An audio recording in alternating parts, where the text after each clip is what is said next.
Iloilo City Veterinarian Dr. Tomas Fortesa atubangon ng kaso administratibo kasunod sang rekomendasyon sang City Legal Office nga pasakaan ini sang kaso angot sa ginpatigayon nga euthanasia sa 11 ka mga layaw nga ido sa barangay Navais, Mandurriao.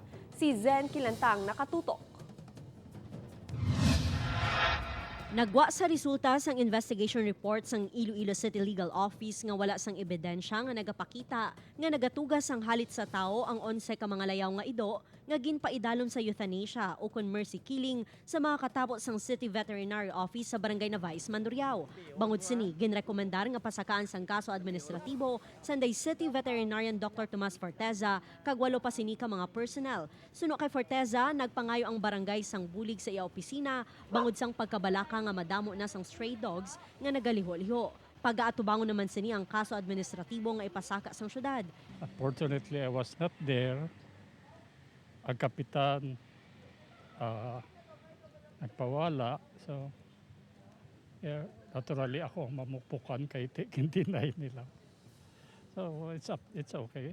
Kung may investigation, kay kung may kaso, Ginpahayag man sang City Vet nga may rabies emergency sa lugar, rason nga nagpatigayon sang mercy killing ang opisina, ilabi na nga ang prioridad amo ang public health. question now, what if kung wala akong inaksyonan?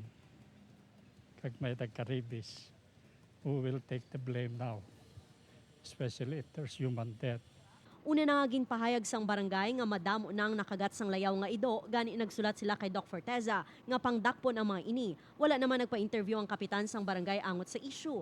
Suno kay City Mayor Jerry Tranyas, preliminary investigation pa lang ang ginpatigayon sang City Legal Office. Ginpasiguro man sini nga may due process sa investigasyon. After sa preliminary investigation, nga may probable cause, then we go through the